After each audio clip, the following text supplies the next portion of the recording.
नमस्कार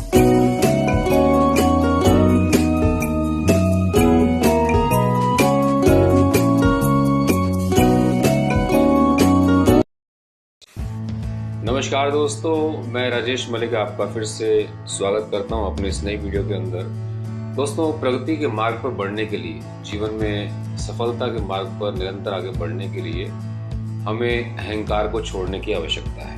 ये बहुत ही बड़ा शत्रु है हमारे जीवन का, और यदि हमने अहंकार को ना छोड़ा तो हमारा पतन हो जाएगा। इसी के चलते मैं इस विषय में आपको एक बहुत ही बेहतरीन स्टोरी सुनाना चाहता हूँ कि एक मूर्तिकार था, बहुत ही जबरदस्त मूर्तियां बनाया करता था। उच्च कोटि की मूर्तियां देखने में ऐसा लगता था कि एकदम सजीव मूर्तियां हैं और एकदम से बोल पड़ेंगी। उसकी इस कृति के लिए, इसकी इस कला के लिए उसको कई सारे पुरस्कार मिले थे, बहुत सारी प्रशंसा उसको मिलती रहती थी। तो उसको इस विषय में अहंकार था कि भाई मेरे जैसी मूर्तियां तो कोई यहाँ पर बनाने लायक नहीं है, मेरे जैसा कोई कॉम्पिटिटर नहीं है।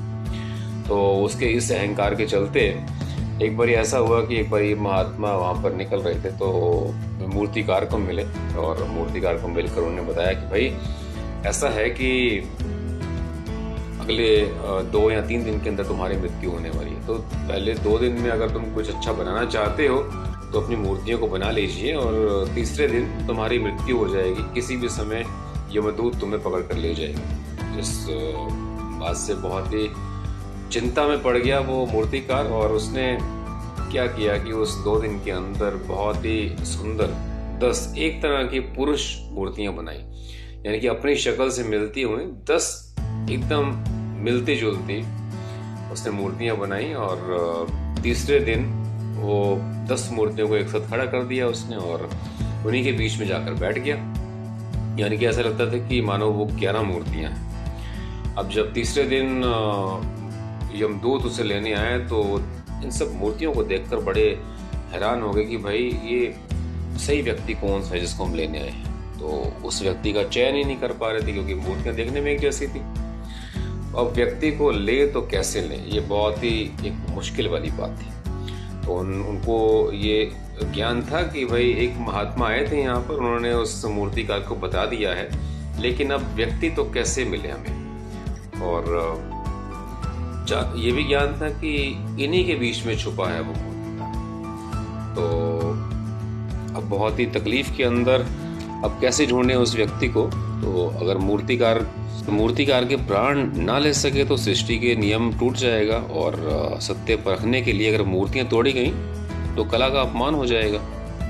तो अचानक से क्या हुआ कि एक यमदूत को मानव स्वभाव के सबसे बड़े दुर्गुण अहंकार की स्मृति आ गई। यानी कि उसको याद आया कि मनुष्य जो है बहुत अहंकारी होता है मन से। तो उसने क्या बोला कि भाई अगर ये मूर्तिकार हमारे सामने किसी भी तरीके से आ जाता तो हम उसको ये बता पाते कि भाई तुमने मूर्तियां तो बहुत अच्छी बनाई हैं, लेकिन मूर्तियां बनाते हुए कुछ ना कुछ इसके अंदर त्रुटि रह गई है।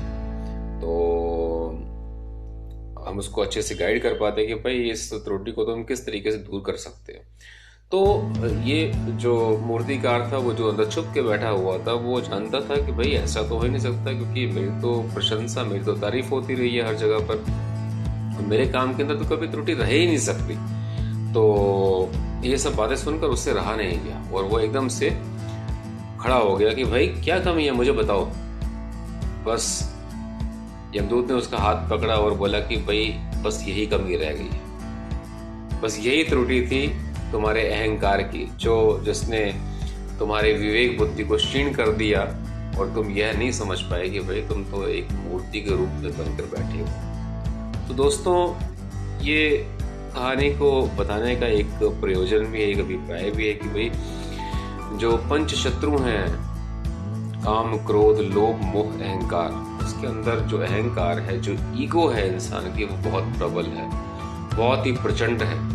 और अहंकार के विषय में तो ये भी सत्य बात है कि व्यक्ति को ये भी ज्ञात नहीं रहता कि अहंकार किस समय उसके अंदर प्रवेश कर जाता है। तो बहुत ही ध्यान देने वाला विषय है, क्योंकि अहंकार अपने समय पर निकलता है। वैसे तो नॉर्मल समय के अंदर तो अहंकार छुपा रहता है, लेकिन जब कभी ऐसे वाक़े होते हैं लाइफ के अंदर, तो वो अहंकार अपना पूरा प्रबल रूप दिखा देता है, ठीक है ना, और फिर इंसान की काफ़ी क्षति होती है उसके। तो कबीर साहब ने एक बार कहा था कि कहत कबीर ना गर्व कर, गर्व यानी अहंकार, कहत कबीर ना गर्व कर, ना किसी की हंसी उड़ा, अभी तेरी भी नैया समुद्र में जाने क्या हो जाए। तो दोस्तों, अहंकार से बचने का बहुत ही सरल मार्ग संतों महापुरुषों ने हमें सुझाया है कि भाई बराबर प्रार्थना करो, बराबर हरि चिंतन करो। हरि चिंतन करने से ऑटोमेटिकली आपका जो अहंकार है वो डिसॉल्व होता जाएगा। शनि शनि विनम्रता के भाव हमारे अंदर आते जाएंगे। बस दोस्तों, तो आज हम इस कहानी से शिक्षा लें कि भाई अहंकार हमने नहीं करना और विनम्रता के भाव अपने हृदय के अंदर बसा के रखने हैं। इस स्टोरी को सुनने के लिए, अपना समय देने के लिए आपका बहुत बहुत धन्यवाद करता हूँ। और भी लोगों के साथ में इस बात को शेयर करिएगा, अपने बच्चों को सुनाइएगा ताकि सबका कल्याण हो सके। नमस्कार।